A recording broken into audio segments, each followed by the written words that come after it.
It's Sciandra's Saturday Night Special.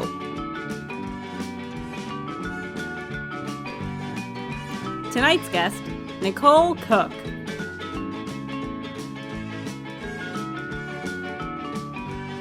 Hi there, and welcome to my Saturday Night Special. Tonight I chat with Executive Director of the Western New York Book Arts Center, Nicole Cooke. We discuss how coronavirus is affecting cultural institutions, the merits of art school, and lessons learned from the private sector. I hope you enjoy it.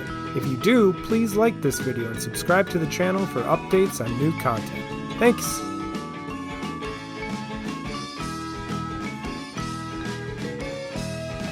Nicole Cooke, welcome to the Saturday Night Special. I'm glad you could be here. You are the Executive Director of the Western New York Book Arts Center. Do you want to tell our listeners what that is and how you came to be involved with the Book Arts Center? Yeah, thanks so much for having me, Sal. I'm excited to be a Saturday Night Special.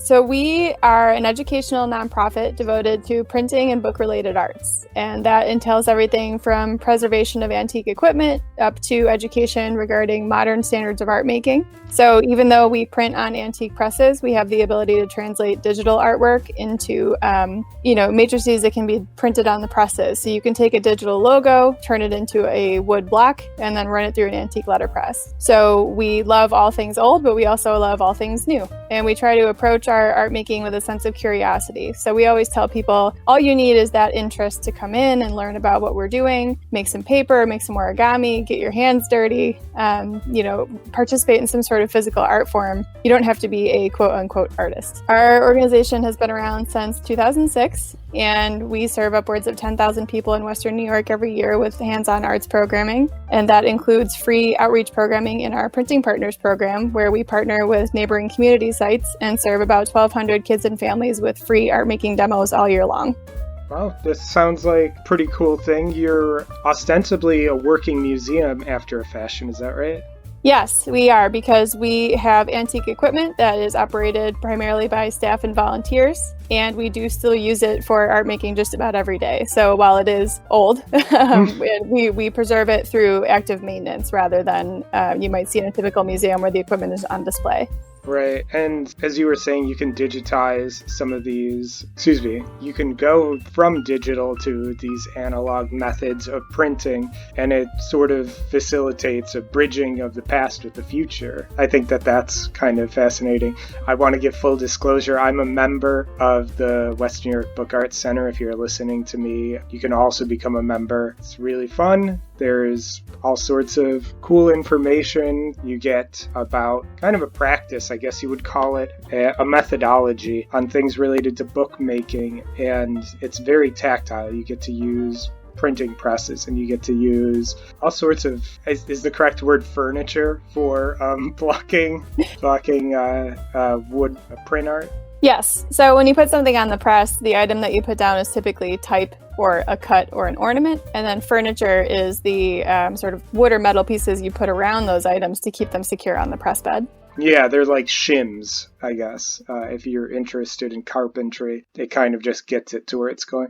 But it's really fun. It's kind of a workout, depending on what you're doing. I used to print all my bags there. And yeah, so you should definitely look into it if you haven't. And it's a beautiful building. You're on Washington and West Mohawk, is that right, in downtown Buffalo? Yep, that's correct. We're between the Electric Tower and the Central Library. Oh, very cool. Yeah, I think I got involved in the Book Arts Center probably in 2009. I'm pretty sure Rich Kegler might have been the director then. Does that sound right to you? I mean, not the 2009 when I started, but Rich Kegler. Yeah, so Rich Kegler and Karima Albihari are our founders, and they were in leadership of the organization in the beginning, but as an organization grows, that becomes an increasingly bad idea because it takes away the focus of the founder on the actual art making and forces them to spend most of their time on things like bookkeeping. So then I believe it went from Rich to Eric Forsberg, and then Gail Nicholson. and then myself. Well, it sounds like a pretty cool and pretty interesting line of succession. When did you first get involved with the Book Arts Center? I first got involved in 2012 because I was finishing college. I'm a grad of Buffalo State. And I yeah, had me been... too. I'm a graduate of Buffalo State. What did you graduate with? Oh, how have we never talked about that before? Oh, we haven't? I don't think so. Oh. Well, so I originally was studying printmaking. Well, okay, I'll give you a little bit more history here. So I went to the Cleveland Institute of Art for 2 years, and there I was a photography major. And then mostly due to... People should know that you're a pretty good photographer. And, well, thank you. Yeah, and you still maintain a website, right, of your photography stuff? I do, yeah. I guess I'll call it side hustle for now, is Type and Resolution. Although admittedly I'm not very active on there because the last year or so has been kind of a whirlwind for me. But I'd imagine so, yeah. And I'm also a member artist at Shopcraft on Elmwood Avenue. So I do still have letterpress work available there. Shout out to Shopcraft. Right? Gotta plug them. And so I was a photography major for 2 years, and then I moved home because actually my dad and my grandfather both got really serious illnesses at the same time, and I just needed to be back with my family. So I came back to Buffalo State and I transferred as a printmaking major because I had discovered printmaking in college through this open studio program that they had, and I just totally fell in love with it because I love how hands-on it is, I love how versatile it is, I love how easy it is to combine with other mediums, and also just the kind of collaborative spirit of any printmaking department. So when I came to Buffalo State, I didn't realize that the program was much, much smaller. And I felt like, they had a lot of equipment available that wasn't quite ready to use. They had only 1 or 2 professors, so the class times were really limited. And I felt like I wanted to kind of spread my wings a little bit more. So I ended up transferring back to photography because it was just a larger program with more resources. And then ultimately decided that I didn't want to stick with any one central path. So I ultimately graduated with a bachelor's of art in art. Well done. I graduated with a degree in cultural anthropology, and I basically work in data, but as an artist.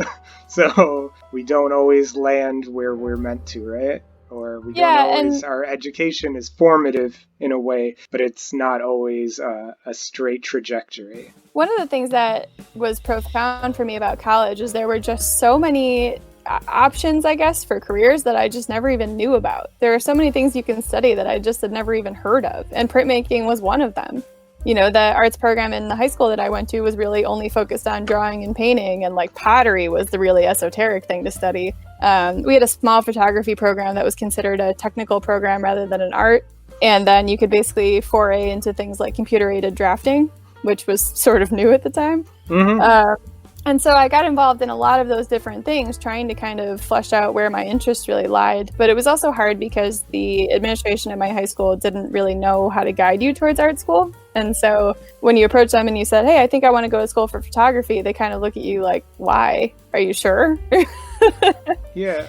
Well, can I ask you, how do you come down on that? Do you feel like you can't go back in time, obviously, but just your take on the situation right now? Would you advise if somebody wanted to get into photography as a career, or if they wanted to get into the arts in general, to go to college for it? Because myself, I might say no. And the reason why is some of the best illustrators I know, some of the best fine artists I know, some of the best photographers do not find their craft in college. They find it beforehand, and they find it afterwards, ironically. I think that sometimes college can be, what's the best way to put it, putting in the reps, or maybe you're distracted from the times that you should be doing your craft. What are your thoughts? I mean, I certainly don't want to discourage anybody from going to art school if they want, but we're just talking peer-to-peer. I think the greatest lesson that I learned from my experience is that you should treat college as skill building rather than career defining. I think too many people go into college and say, okay, when I come out, I'm going to be an artist. I'm going to put in my 4 years, and that's the training that I will need, and I will get out and be ready to enter the workplace. And I think that is where people, do themselves a disservice, because art school might train you to be a better artistic photographer, but then say you get out into the world and you want to work in a commercial studio, it's actually a lot different. So what you want to be focusing on is your skill with the camera, like your innate understanding of ISO, aperture, and shutter speed, your understanding of how all of the equipment works and how to handle yourself on set, your understanding of creative direction and working with models and working with, people, places, and things. And I think that there's a lot of pressure in art school to become a gallery artist or a fine artist. And if you want to branch out farther than that, you basically have to switch to a different college that has a program that focuses more on that area. And that was my experience for myself, is that I learned a lot of great skills, but the technical side of it was minimized compared to the artistic and creative side of it. And I think that is not the best approach in college, because you really need to be armed with those skills before you can be making the art that you envision in your mind. I think another important point is that people need to leave college with business skills. So if you're going to become an artist, there's a good chance that you're going to be doing it on the side, or that you're going to be a sole proprietor for some sort of really small operation, especially in the beginning. You're going to need to make a name for yourself, build your website, create a portfolio, do all these things. But if you don't know how to become an independent contractor, if you don't know how to file quarterly sales taxes, if you don't understand how to go down to the city and file for your business license, you're not entering that workforce equipped to do so. And so there's just all of these things that go into it that I think college is the right choice if you can make it a well-rounded experience. And that won't always be provided for you. There's a lot of times where you will have to actively seek out adding business classes to your schedule, or working in a cross-disciplinary program, like how I graduated with a degree of art in art. The Buff State art program actually now is interdisciplinary. And so you don't enter as a photography major, you enter as an arts major. So the trend of needing to be really multifaceted in your skill building is growing. There's also a program at Canisius that's very similar. Even a lot of marketing programs now, they're not as specialized as they used to be in individual disciplines, because you need to have that entire base of your skills prepared to enter the workforce. I think what you're talking about is very interesting, because the time there was an artistic class, and what I mean is a social class. You had to engage in a mentorship and become an apprentice and learn the skill, as it were. And in my own dealings with art students and friends who've gone to art school, a lot of them they graduate with fine arts degrees. They don't know how to stretch a canvas, and they're painters, or they price their works at such a price that it's like, you're not going to sell anything, and there's no real world experience. And ironically, many people have to facilitate internships and stuff through the college in order to do this, and you're basically just paying to replicate the past in a way. And I've always find that quite staggering. If you go to 4 years of art school and you can't do a field sketch, and your ideas of composition are non-existent, and you just go into almost like a postmodernist set, like you only engage in critical theory, like because you've had to do studios where you tear down other artists' work, and you just wind up not being a creative person. And you wind up not, and by that I mean not that your spirit is crushed, but you're ultimately deprived in some cases, not speaking for everybody, but maybe some of your best years where you could have just been popping off creative work is spent just tearing down other people's things. And it seems ultimately tragic. That's why I don't think it's for everybody. But if there have been differences made in Buff State specifically program, then that's good. And I'm also just curious about what it means to go to 4 years of school and then say, all right, it's time to be an artist. There was never any traffic signal. You could have started anytime you wanted. Do you know what I mean? Yeah, and I think I approached my initial training in high school similarly to the way that I did in college, which was that I wasn't just going to let my education happen passively. So I had to really seek out ways to include more arts curriculum in my day-to-day schedule. So I would spend, instead of taking a lunch, I had a 12 o'clock choir practice. Or instead of going to English class, I would finish assignments 2 weeks ahead and get special permission from the teacher to go down to the photography studio. I was really charting my own path, because it became clear to me very early on that if I just accepted, all right, you take your 2 arts credits a year for Regents and that's it, then I would have had far less experience to enter college with. And even still, when I got to college, the gap in my skills and my knowledge was really apparent as compared to, other students that had come from programs that had more robust arts training opportunities. And so you're starting with a limp, right? Yeah. And so then when I got to college, I said, all right, well, I'm going to take as many opportunities that come to me as possible. And I know that can be a toxic behavior if people overwhelm themselves and put too much pressure on them. But I mean, again, it's this idea of approaching it with enthusiasm and curiosity rather than passiveness, whatever. Yeah, no, I get what you mean. You're self-possessed enough to kind of blaze your own trail. And I think that this is something, and I don't want to get into sexual politics about it, but sometimes women are discouraged from doing that. I think sometimes men are discouraged from doing it. And this one-size-fit-all is probably not the way to do it. And I don't even know that even gender specifically, it should be done as such. And it kind of goes back to my idea of not recommending art school for everybody, because if you are a proactive person, the best thing for you to do is maybe continue to be proactive. And that means drawing every day. And if you are in, an art program where you are not drawing every day and it's all done for the purpose of creating yourself as an artist, you're pushing in the wrong direction, to my mind. And that fire that you have, like that, I'm going to get my assignments done early so that I have free time. It's a recognition that your time is valuable and that you're leveraging it to get what you want or to get where you're going. And I'll just say that kind of cuts through the BS for me. I didn't go to art school, but I knew that before I died, I wanted to leave a lot of drawings and I wanted to leave a lot of comics and artwork and stuff. And so I said to myself, Steve, no, I said Sal, I said, get drawing. It's the only thing that matters is pen to paper and just accomplishing it.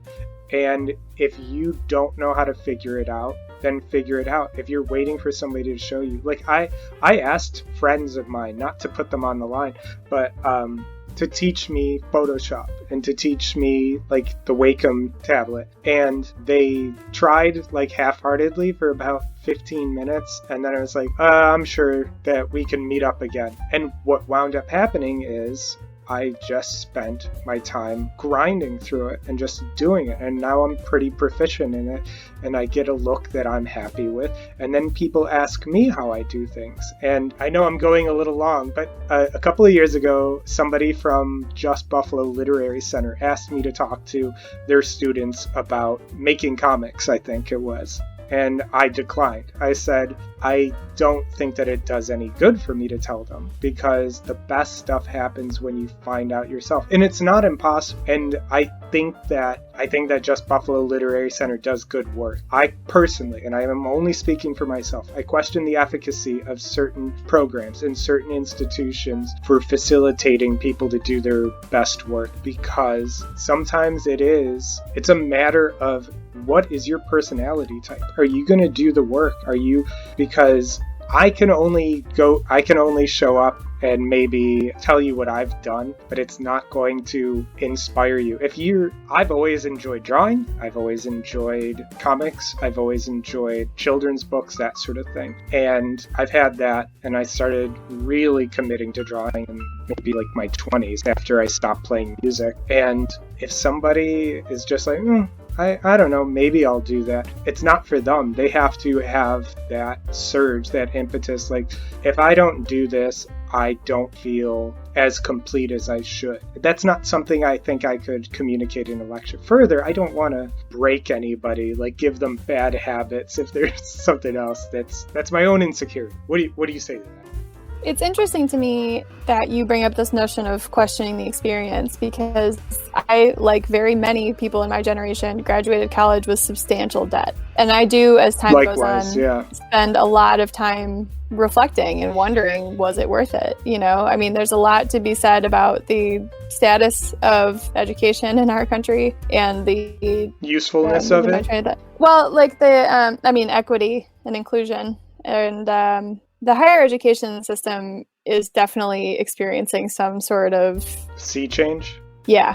That's a great way to put it. And I think the generation younger than us and younger than them, as they move through school and head towards college, they're questioning a lot whether or not it's valuable for them to have that experience or whether the cost is worth the benefit. And I think that that kind of inquisitiveness is really important.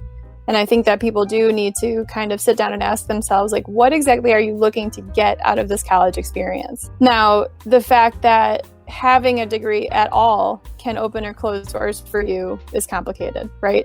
Mm-hmm. I mean, I'm now at a point in my career where I've been denied opportunities solely based on the fact that I don't have a master's degree. And I don't have a master's degree because I'm already in so much debt from my bachelor's degree. And so it does feel very frustrating and defeating to know that just having that line on your resume can put your resume into the pile to be interviewed or directly into the trash can. So that makes it really cool in some ways. So I'm reluctant to tell anybody not to go to art school, because I think if they feel that that credential is going to be important and it's going to matter where they went and it's going to matter, you know, who signed off on their portfolio for the trajectory of a specific goal, that's one thing. But if they want to become an independent artist, or if they want to get into nonprofit, or if they want to, become a youth leader for young and emerging artists, those are all wild different skill sets. And so I think they need to consider how they can set themselves up for success now by skill building in a way that will be versatile enough to lead towards different career paths. And then the other thing I would say is, even in art school, work experience is really important. So when I was in Cleveland, I was a teaching assistant for a summer program for children that taught kids as young as 5 how to use digital cameras. I am not an educator, and I never sought to be an educator, which is why I chose to be an assistant and not the lead teacher. But it was a really fun experience for me to take the knowledge that I have and try to transform it and deliver it in a way that little kids can understand. So, I might be in the studio operating a $5,000 camera with a $10,000 lighting rig and just tons and tons of equipment at my disposal, but they are using a little Kodak point and shoot, and they don't understand what composition is. So how do you translate these big, lofty skills in a way that makes it accessible to people without the same amount of knowledge? And that was a really interesting challenge for me. And then that was just the beginning of a series of odd internships and career moves. So I spent a summer in New York City at the 20 by 24 Polaroid studio. There are only 2 of these in the world, and they literally make 24-inch peel-apart Polaroid images. And that was really incredible because I got to work with some amazing artists, including Chuck Close. Yeah. And just experience their creative process and be surrounded by people who are really just, very trailblazing thinkers. And it also made me totally positive that I never want to live in New York City. So that experience is important not only because I learned how to help someone run a studio, I experienced working with lifelong professional artists, and I also got a taste of what I didn't want in my career, and that was to live in a big city. It's just not for me. That's almost as important, if not more important. What are you after, and what do you want to avoid as a professional in these working years of your life? Definitely. And I think that's something that takes time, because when you're young and you're just getting started and you're maybe in college or fresh out of college, you feel like, I'm going to take every single thing that comes my way. I mean, I literally said that earlier, that I was just going to be open to the experience and say yes to everything. But at some point, you have to start saying no. And understanding when you reach that point is also really important. So, like, when are you going to stop doing artwork for free? When are you going to stop? Or for exposure. Oh, don't even get me started. Yeah, I think most people, if you've dabbled in any art, you're familiar with, well, we can't pay you, but it's good exposure.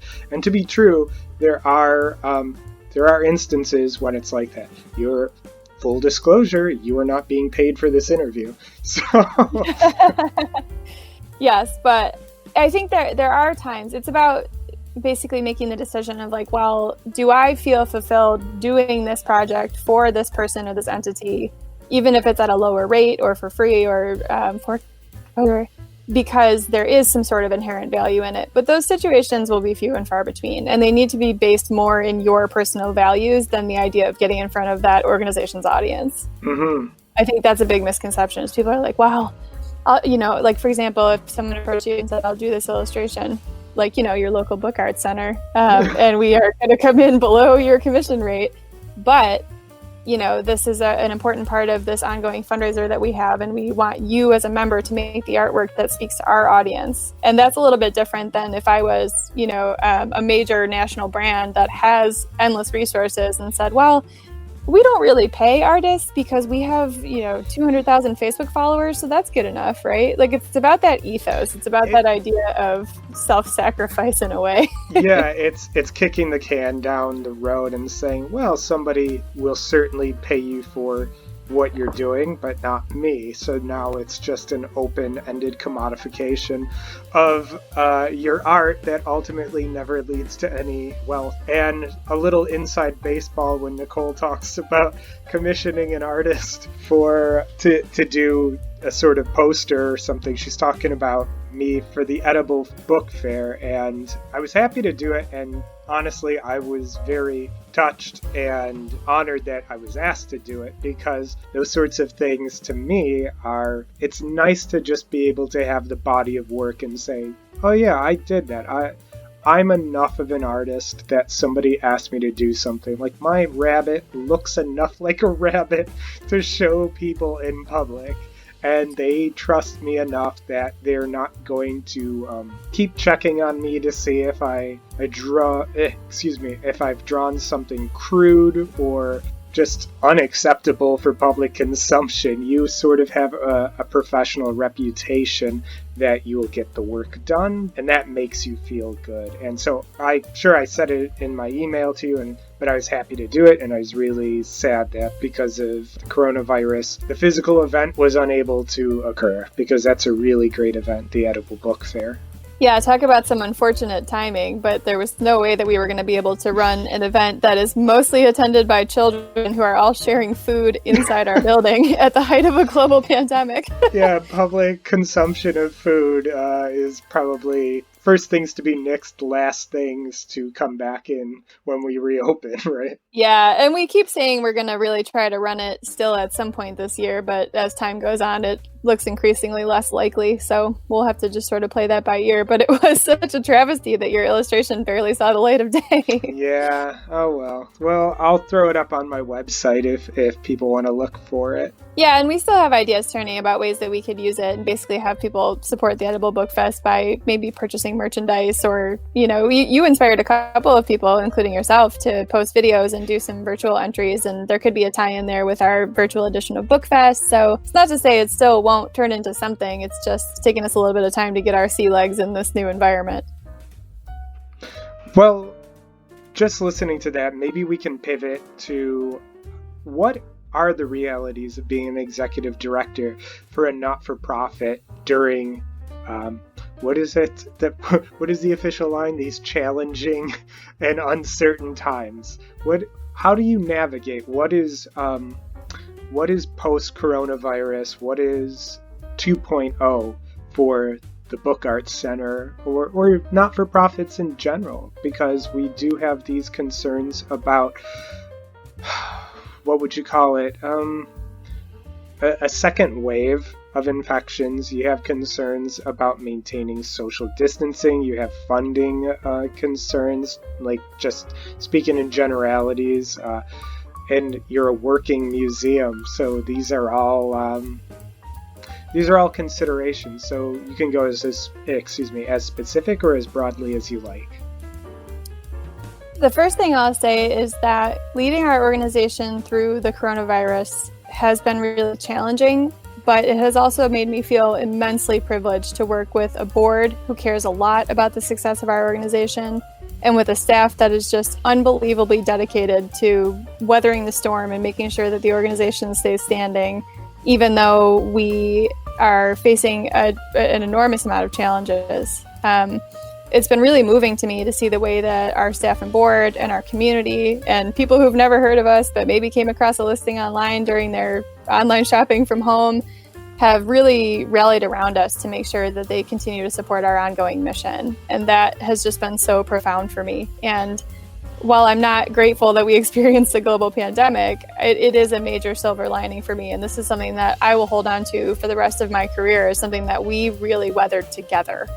Yeah. And that's just so moving to me. Can I just interrupt real quickly and say that your staff are some of the most professional and sweet people, and just exceedingly good at their jobs. And that Rosemary, she's a real peach. She is one of the most patient people I've ever met in my whole life, and I think that's what makes her a great educator, but also a great administrator. A lot of the work that we do day to day is unglamorous. It's answering emails, it's scheduling buses for field trips, it's restocking supplies, it's bookkeeping, and the day-to-day life of nonprofit work is unsexy. And I think people often assume that because we run an arts nonprofit, we hang out and make art all day. But if you ask any of our staff members how often we make art for ourselves, you might be shocked to learn how small that number is. Yeah, I used to come visit you guys. For the listeners, I used to come visit the Winnieback pretty often during the summer hours when I could walk to it on my lunch break. And you're always doing something, always working on something. And it's, even when you don't have groups, you're facilitating those groups coming in. You're making sure that the ledgers are where they should be. You're hanging for the next shows. And it takes a lot to effectively run a not-for-profit like that with such a great reputation. The ease of it, or excuse me, not the ease, the professionality is what you see on the outset, but you also, it takes a lot to get there, like a well-oiled machine. And kudos to you guys. It's one of my favorite not-for-profits. I'm very fortunate to be involved in whatever limited capacity I am, but I always feel good about being there. And I wanted to have you on the program because I care about the organization and the health of it and the future of it. So what does the future look like? Do you have any prognostications, any predictions for what more art shows are going to look like, or anything like that? I know you have the members show coming up too. Yeah.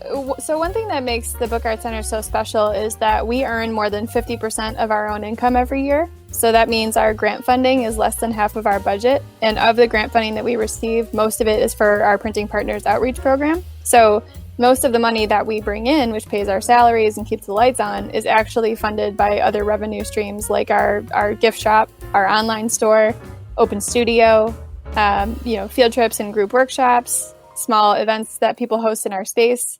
We have a pretty diverse stream of income, and we're very, very proud of that because it means that we're generally not reliant on any one particular stream. With that said, many of those streams have been cut off or drastically limited by not being able to be together in the same space. And as we look ahead and prepare to reopen, the Book Art Center will not rush because our first priority will be the physical and mental well-being of our staff and our constituency. No dollar amount is going to come before the safety of the people that are the Book Art Center. Mm-hmm. So we could technically sneak in under phase 2 for retail for the New York State forward reopening plan, but we likely won't be welcoming any people into our space until phase 4, at which point we would be under the arts and education category. And that's going to give us time to reimagine, small in-person gatherings, curbside shopping, things that will start to bring people back into the space in a slow and calculated manner. So with that said, we are putting all of our focus right now on virtual programming and the online shop. So we've been really fortunate that we are making probably 30 to 40 sales a week in our web store. Wonderful. And we've already sold more on our website this year so far than we did all of last year combined. That's great. So again, we're just so blown away by the support that we've received, and we're really excited that people attach themselves to the mission and that they see value in the products that we provide and that they're interested in staying creatively curious at home. And so when we think about applying the virtual nature of, let's say Zoom workshops, where people use some sort of online messaging platform and they can observe bookmaking through their screen, making sure that the tactile experience is not lost. And part of that is access to equipment, right? I mean, our 3 main presses in the basement are Vandercook proof presses that each weigh a literal ton. So we can't exactly bring it to your house for a demo. However, we've been focusing on other forms of book arts like bookmaking and origami and calligraphy, and coming up with creative ways for people to make tactile projects from home. And all of the workshops have it all on our website right now. If there is a fee to participate, that fee includes your supplies, and the supplies are shipped to your home ahead of the workshop. If there's no fee, you're welcome to just use supplies that you have at home, or you can purchase a supply kit separately on our website, but it's not required because accessibility is an important part of our mission, and we want to make sure that nobody loses the ability to participate if they don't have the funds to pay for supplies. Mm-hmm. So one of the exciting things we have coming up is called our Hump Day Howdy series, and that's going to be Wednesdays in June. It was intended to be a lunch hour activity for people who work downtown to come in, get some creativity, get out of the office. Mm-hmm. Because we hear more and more from people like, oh, well, I work at my desk and I run to the canteen and grab a sandwich, but I never really go out. But I've walked by your place a million times. So we were trying to create some sort of connection between the downtown workforce and our space. And it just never really was a priority. We never got it to click. And so we're going to be debuting that next month as a way to connect our virtual community back to our space. Yeah, and I think that break, that very specific break or code switch, whatever you want to call it, people are, myself included, are working from home, and it's a very different experience, but there are times where you need to disengage and cleanse the mental palate in order to keep doing good work. So for instance, I've been taking walks a couple of times during the day, and I haven't been working a full 8 hours. I'll chunk it up into a couple of hours here and there throughout the workday because I don't need to get too into it, but I'd spoken that I work within data, and certain reports can be run at different times. So it's working more, working smarter, not harder, that sort of thing. You have some malleability. So I think that maybe for some people, this break, this creativity break in the middle of their workday on a Wednesday is a great excuse because you're still in front of your computer, and maybe it's just opening a different tab, getting into that Zoom meeting or YouTube chat. I'm not sure how you're going to facilitate it. You said Zoom, correct? Yeah, most of our programming will be on Zoom.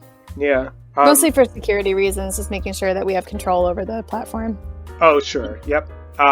Yeah, and it is important to take that mental break.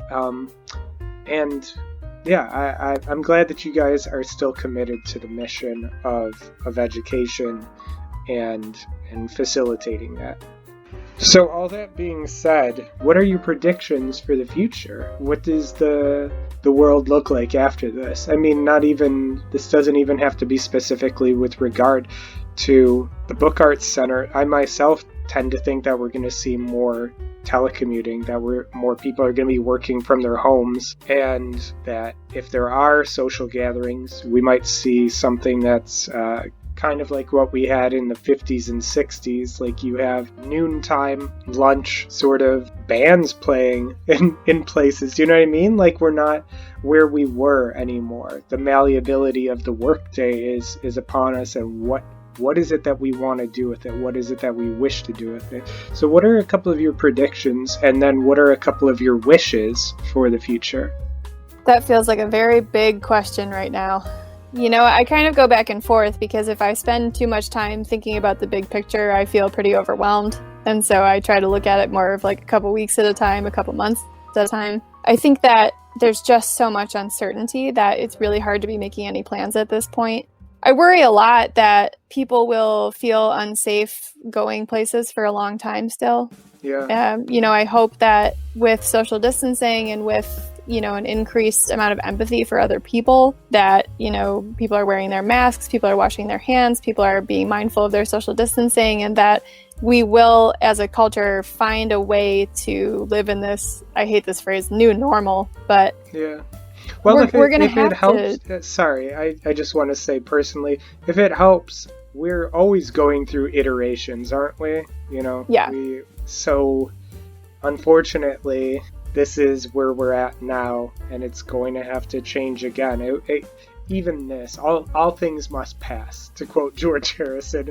I guess I'll start here. So for our organization, we are really excited about the implications for accessibility brought around by virtual workplaces, because I think it gives our staff more flexibility. I think it makes our team feel more empowered to do their own work and follow their own direction. It has been really valuable for me as a leader to learn how to manage our team in a virtual workspace. And I think that we've been able to really trust each other and connect with each other in a pretty profound way that I think will have a lasting impact on the organization. Mm-hmm. And I think it has dramatically improved our internal communication between our staff and our board and our members. And I think we've been having a lot of really important discussions about our values as an organization and how we're going to live in those values when we do start to reopen, and how we're going to make sure that we are sticking to those values, even if they become a little unpopular.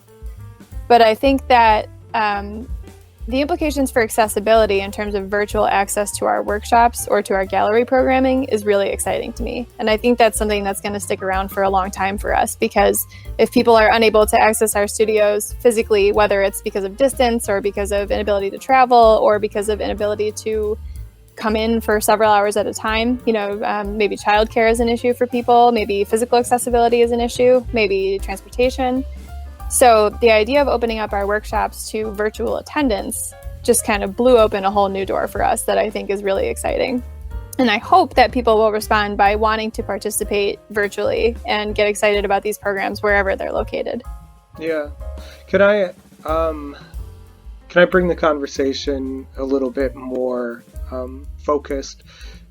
I think in the initial wake of all of this, we had seen that the zoos across the country decided to go to a virtual safari and to really, try and put their mission of education first and foremost in their video content.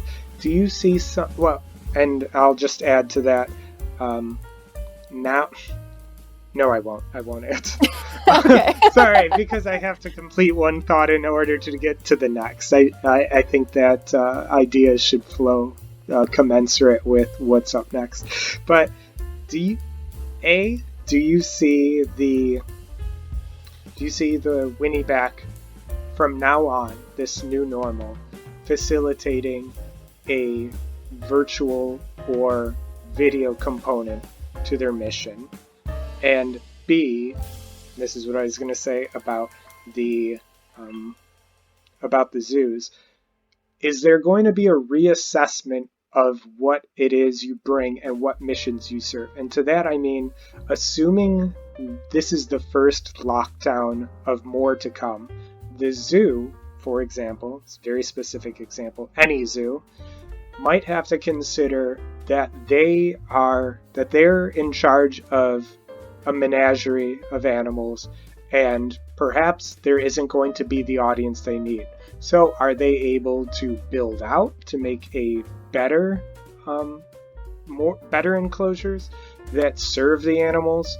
And how that relates to the Winnie back is, does that mean, I don't want to forecast, does that mean that maybe your studio space takes on different things, like it becomes more of a filming space? Does it become more of a studio to facilitate the new normal? Does that make sense? I know that was sprawling. It does make sense. That's pretty much what we've been doing so far. We have been increasing our amount of output of printed goods. So whether that's greeting cards or posters, trying to meet people's needs to communicate with each other.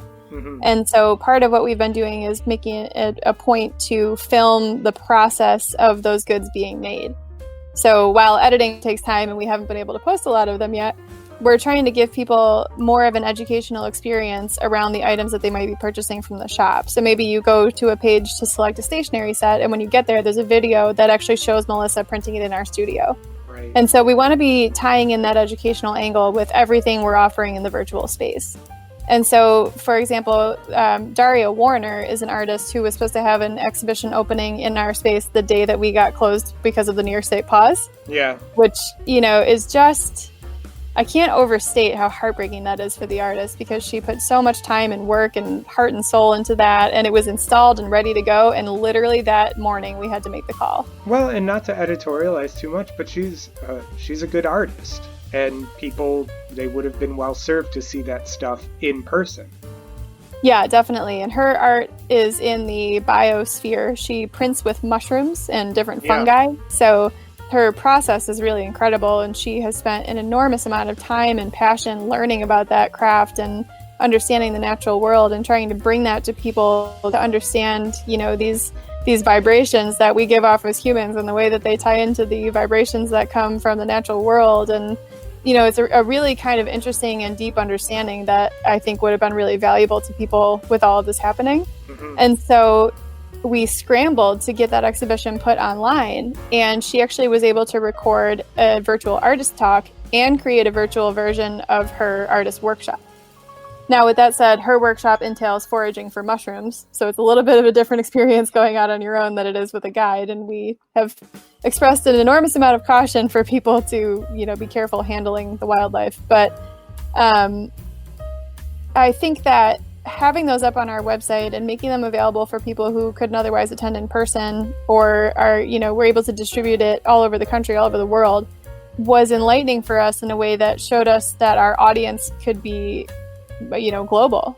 It doesn't have to just be Western New York. It doesn't have to just be people who are interested in books. It can be interested in people who are interested in biology, people who are interested in data. You know, Matt Nagowski is an artist that we showed in our gallery who did data visualizations of all of the words and individual characters that show up in famous novels. And so we challenged this notion of what book arts are and what art forms we want to display. So all of this just speaks to the fact that I think the virtual experience will ultimately be very good for the organization because we will be learning to speak to a global audience. So Nicole, where did you come from originally? You worked in retail, correct? Like in retail production?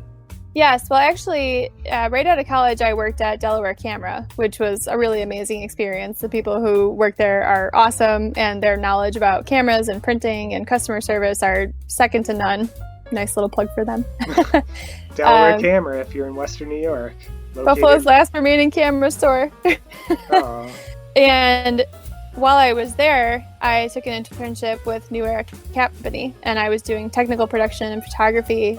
And from there, I actually ended up in the marketing department at Value Home Centers, where I was able to bring my customer service experience from Delaware Camera and my technical production experience from New Era Cap to work in their marketing department as their social media coordinator at the time. And it's funny because when I first came on the team, I got along with everyone really well and I loved the job. And my boss and my mentor there, Doug Wazura, took me under his wing and taught me everything he knows. And when they first hired me, they told me they weren't sure that there would be enough work for me and that it could end up being more like a temporary position because this was kind of a new foray for them, and digital marketing wasn't really something that they saw, you know, too much prospect in. Yeah, it was in its infancy in a lot of companies. And for people who don't know, Value Home Centers is it is a regional hardware store here in Western New York. Yeah, and Value Home Centers is kind of like an Ace Hardware, which people might be familiar with. But unlike Ace, where all locations are franchises, Value Home Centers is family owned, and all of the locations are owned by the same corporation. And working for a family owned business was a really great experience because there's just so much history there. And I think that's something that really,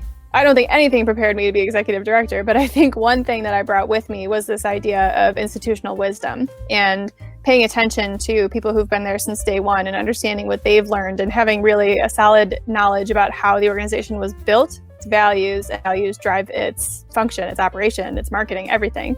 So bringing that notion into the nonprofit world was really important for me as someone coming from the for-profit sector. Yeah, how does the work get done? What is the day-to-day logistics? Who are the key people that need to be contacted? What time do the trucks run? That sort of thing. When you make the change from private to public sector, and I mean, this exists in the public sector too.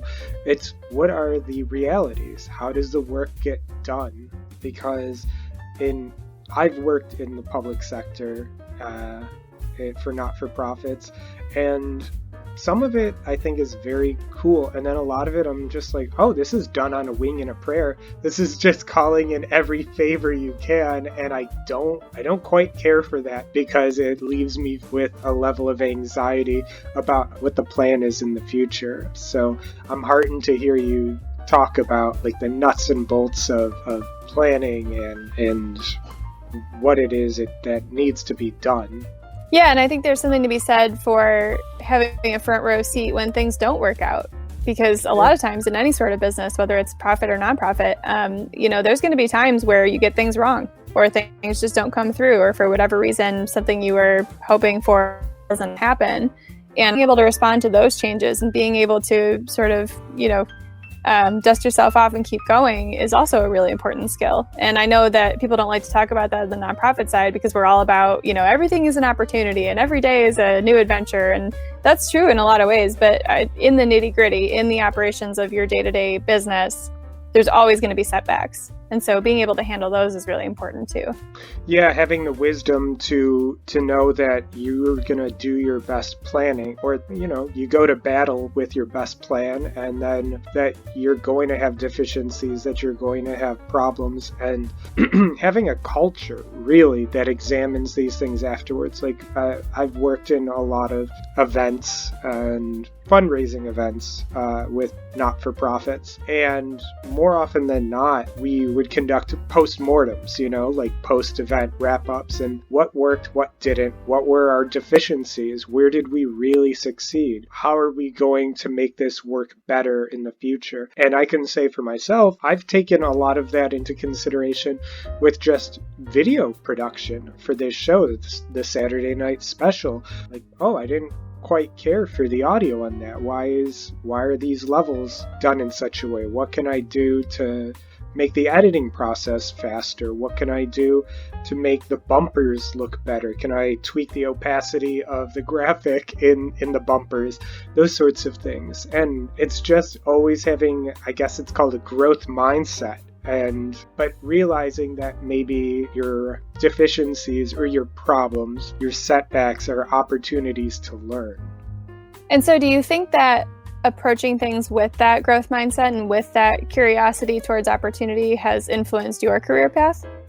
Yeah, absolutely. I think that I have a little bit more, I don't want to overstate it, freedom, or I have less anxiety about maybe some of the choices I make.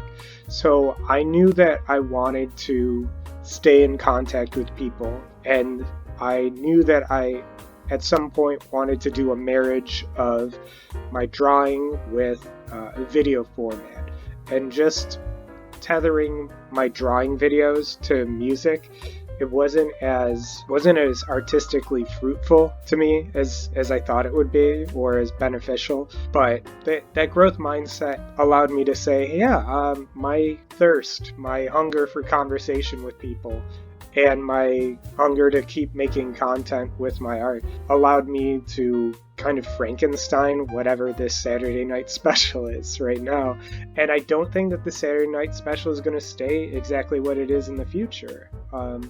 And that's a good thing too, because there's a lot of stuff going on in the world today, and I wasn't even sure I wanted to have this conversation, but since we've been having it, it's really filled me up.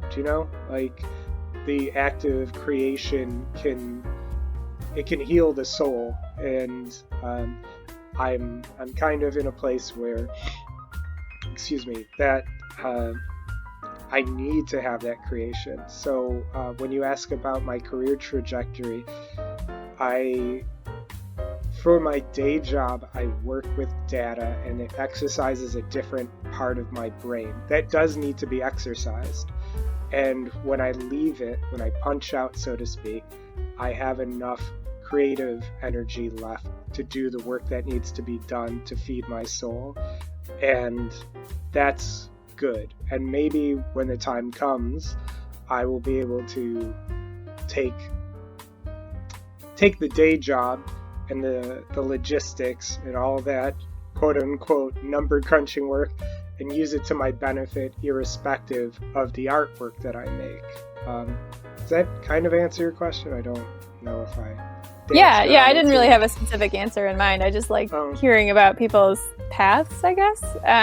I think, honestly, this is some of the most valuable information that we can share with people who are just getting started, or high schoolers who are thinking about college, or people who are thinking about changing careers, is just talking about the sort of non-linear way that we end up where we are, and making sure that people understand that it's not like, okay, if I go to the right college and I choose the right major and I land the right internship, I'm smooth sailing from here on out, because there was something you said that really resonated with me, is that you feel less anxiety about the choices that you make because you have this innate sense of following your curiosity. So I think that works in a couple of different ways, which is that we not only feel like if we make a decision, we're not locking ourselves into it forever. We're trying it on and seeing how it goes and learning from it for the next opportunity.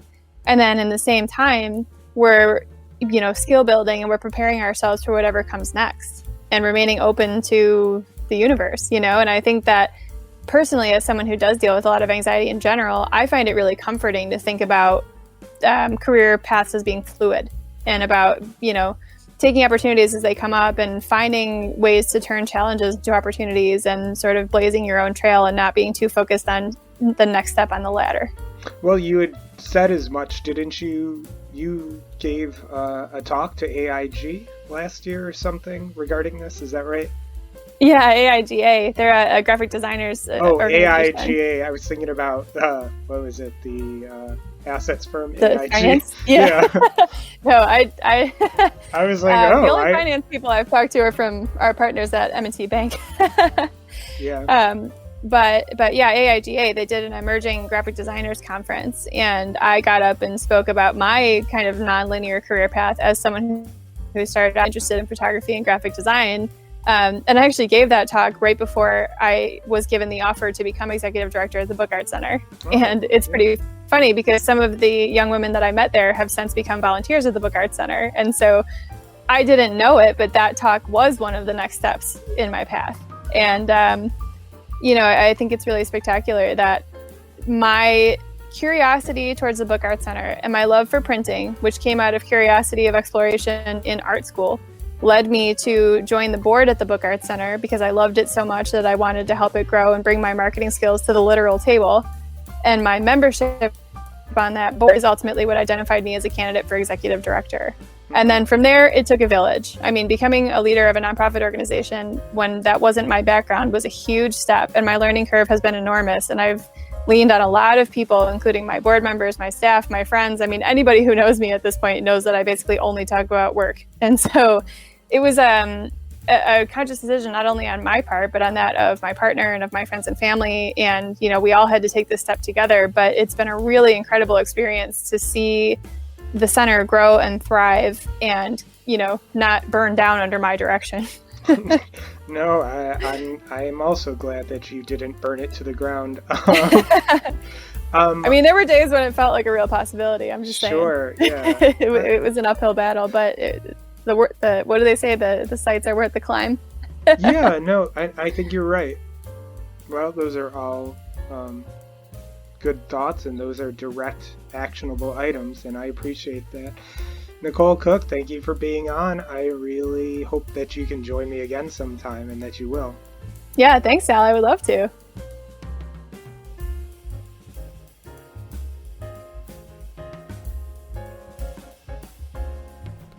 And that was my conversation with Nicole Cooke. You can find her online at wnybookarts.org. You can find me online at salshandra.com. I hope you enjoyed this episode of the Saturday Night Special. If you did, please like this video and subscribe to the channel for updates on new content. Join me again next Saturday at 9 p.m. for a new conversation and new artwork. Until next time, take care of yourself.